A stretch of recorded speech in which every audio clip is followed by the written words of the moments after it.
Welcome, guys. Welcome to the video laryngoscopy station. Come up into the centre just to start off with. Yeah, we're just going to do a quick introduction. I don't need to introduce myself because I've already introduced myself, but I want to introduce Jeff and Tim. So Jeff is an anaesthetist retrievalist, and Tim is a one-man show at Kangaroo Island. So that's right. So for me, you're my hero, not Scott Weingart, but you, because you've got to do everything by yourself. Okay, all right. So I want to talk a little bit about video laryngoscopy before I let you guys get to play with all the toys. So who actually has a video laryngoscope of any type in your department? And what people using? CMAX? Anybody using GlideScope? Okay. I won't talk about GlideScope. GlideScope. But GlideScope finally has seen the light, and their new model will actually have a Macintosh blade. So here today, I've actually only got video laryngoscopes that have Macintosh blades, and I guess that's probably my bias a little bit, the fact that I think it's important that we use equipment that actually has the type of blade that we all trained in, and I like the idea of picking up something that I don't have to teach someone how to use it. I can just give you this to anybody and you'll know what to do with it. So the most important thing that I see with the video laryngoscope is I think that it's revolutionized how we actually intubate now, because I think we should all be picking up a video laryngoscope as our intubation bit of equipment of choice, okay? And go VL, and then if you're struggling, DL first, go DL first, and if you're struggling, then use your video.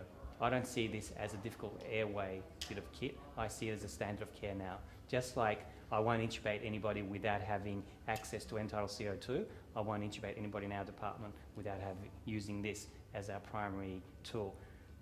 One of the issues with these things, why they're so good, is the light's so good, even under DL. I mean, a lot of times you pick up a blade and you're just struggling, I can't see anything. This will always give you a good light source. The technique with using a video laryngoscope, I think, as I said, is you go in as a DL first. If you're using the CMAX, I've got the screen turned away from the intubator, so as the boss, I'm looking at it, I can coach people. And then if they're struggling with DL for whatever reason, or if I'm struggling, then I look at the screen, then use it as VL at that point. When you're using these things, think about also the line of sight. That's different to normal laryngoscopes. Line of sight, remember, normally is when you've stuck this in, line of sight is from here. Okay, so you've got that sort of distance when you're looking down into the larynx. But with a video laryngoscope, when you're using it as VL, your line of sight now isn't up here, it's down there. Okay, and that's what actually gives you the improved view. So even though you're getting a grade 1 or 2 view from the video screen, it may not be a grade 1 or 2, it may be a 3 or a 4. So you still have to negotiate getting it around the corner, and that's where I think you're going to need to have a bougie or a stylet in your tube. My feeling is that when you intubate in an ED environment anyway, you should be assuming that it's going to be difficult, and you should be starting off with either a stylet in the tube or a bougie. I'm a bougie man. Levitan is a introducer man. I don't think it really matters. Just learn how to use them and use them every time. And I think from my point of view, it's, as I said at the beginning of my talk, it's a mind game intubation. You've got to keep control of yourself. So I like the idea that I intubate everybody with a bougie first, because my brain now has recognized that every intubation is with a bougie. So I'm not calling for it as a difficult airway tool. It's used every single time. And I think it's just a game that we play with our brain. As we go through, Jeff is going to show you guys some tips and tricks when you're using the hyperangulated devices, such as the D-blade, because the technique is a little bit different with a D-blade, and the same with the GlideScope, because it's a hyperangular blade. You can't put the tube in the same way. But we've got lots of other gear. We've got this is the LMA PacMed version of theirs. There's also behind you. There's the McGrath. No, the other one. Yep, that's the McGrath, which is military grade. You can actually drop that from, a couple of meters and it won't break. The Special Forces guys in the US carry those. I'm trying to bring them into our military as well, because I think, you should have some sort of video scope anywhere you go.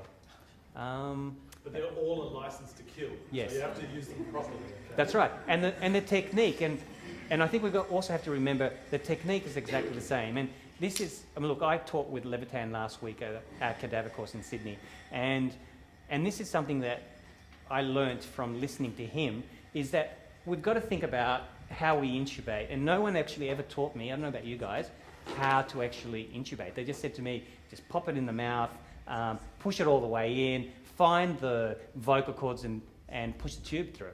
And look, my wife is an anaesthetist, and she said, look, no one trained me either. It's just because I've done it for years that I actually realised in my head that it's actually a stepwise procedure. And she did the Levitan course last year, and she went, this guy's actually puts in words what we've all, as anaesthetists, intuitively worked out ourselves. So the first thing, and it's the same technique with video laryngoscopes, is think about how am I going to get into the mouth?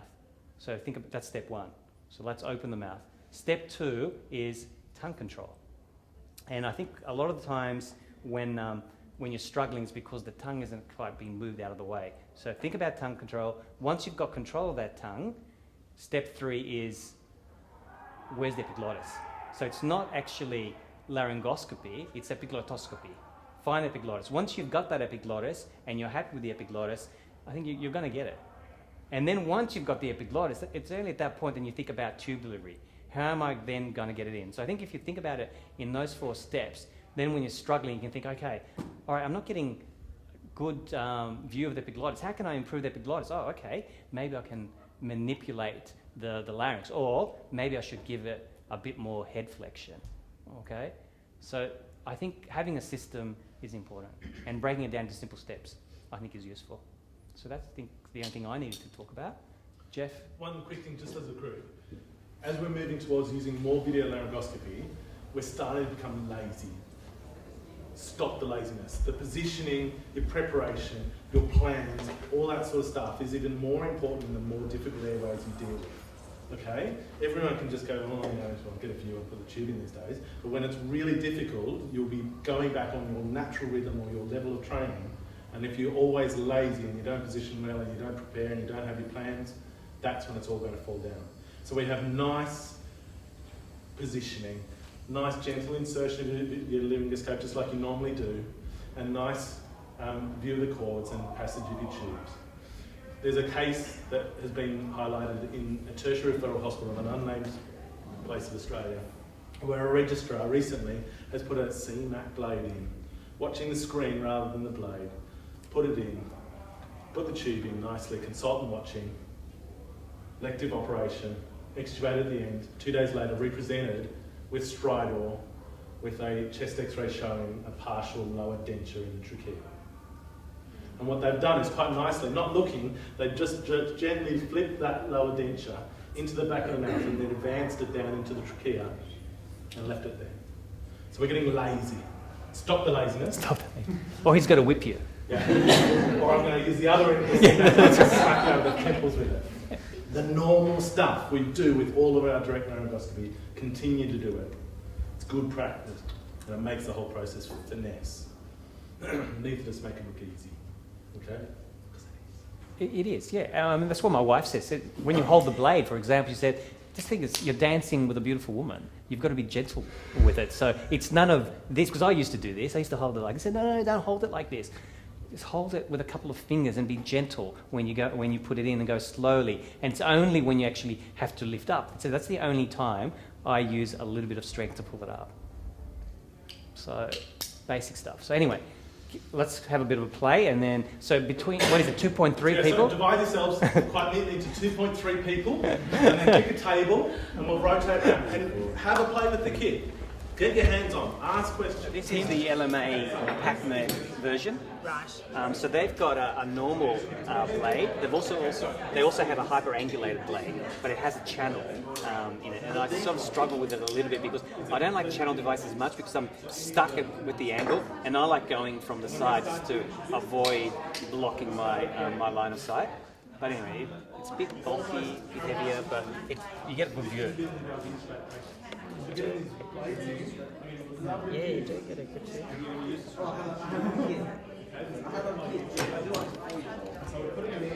Now that's their hyperangulated device. And then, have a go with that as well and just see. The other thing about hyperangulated devices, just so you know if you've got a D-blade, is that if you use it in a normal airway, the hyperangular device makes the airway harder. So you've got to be sure that it is anterior. So I will always go in with my standard CMAC anyway, and I only pull out the D-blade if it's difficult. Look at the video. Yeah, I was just going to look at that first. So go in DL first, you're struggling, then you're going, okay, I'm not getting a good view, and then you can then go... Turn the video off. Yeah, turn the video off. To make it even harder for yourself. So does this screen go off, like, if you... I think because you're you see this? If you turn it that way, it goes off. So yeah.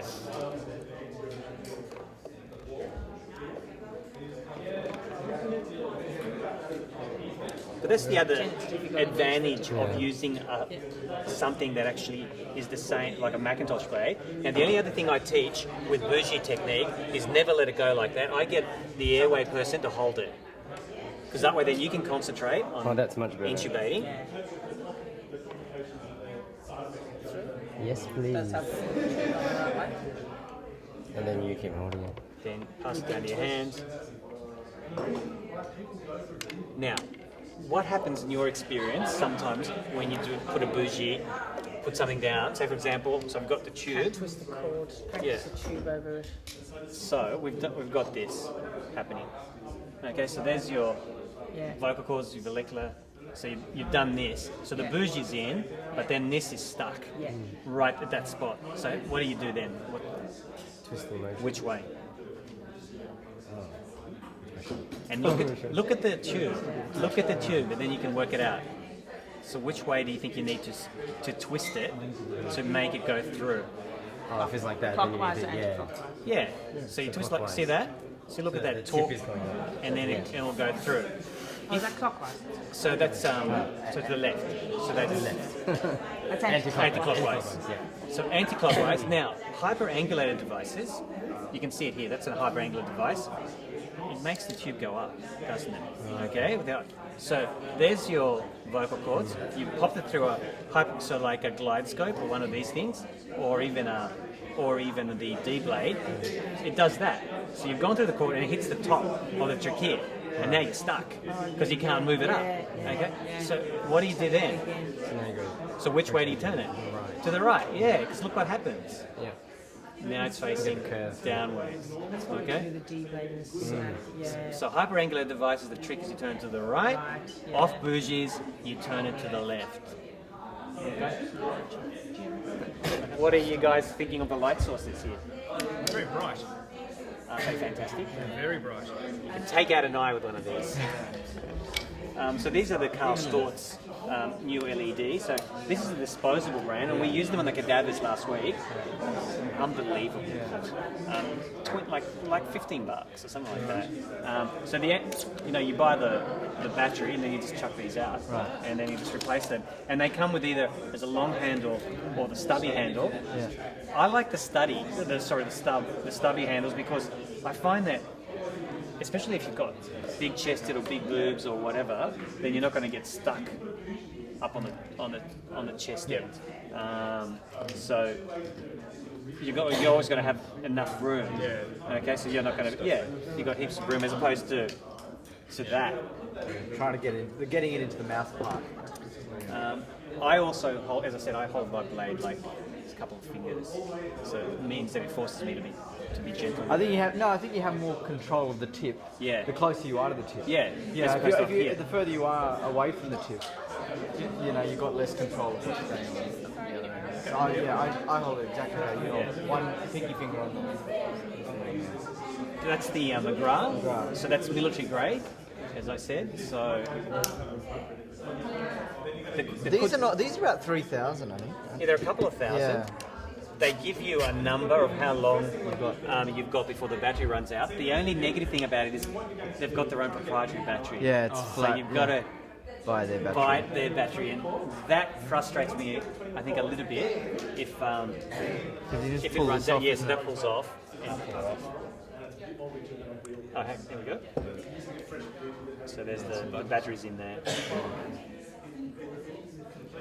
So that's a bit annoying. We have a D blade, so I just bend it to the shape of the D blade. Yeah. Keeps that memory. Perfect. I actually like my assistant putting the bougie in the corner of the mouth. All right, yeah, that's what I was because going to then find out. Then I don't need to look All up. right, perfect. So I'll put it So down it's there already for you. there. And then you get them to hold the tip for you, Gently. gently, yeah? If I hold it too firmly, then I Yeah. can't manoeuvre. Yeah, perfect. And then once you're in, you get me to feed it up and push it down to your hands. Yeah, don't take the laryngoscope out. Yeah, perfect. Big mistake. Blue line to the right. Blue line to the right. Brings the tube down, hugging the anterior. Yeah. If you have the blue line at the posterior aspect, which is how it normally comes out of the packet, then you've got the bevel on the right hand side. So you're gonna hit the vocal cord with that. Whereas if you Automatically, yeah. blue line to the right, it hugs the tube. Nice. So the bevel is anterior. You learn something Always at all learning. these courses. Always learning. Always learning. Nice. Perfect. That's really good. Oh, so I'll show you. So they have a battery conservation thing, so it turns on like this. And the light should come out. It should be ready. So have a go, put it in, do all your normal direct laryngoscopy skills.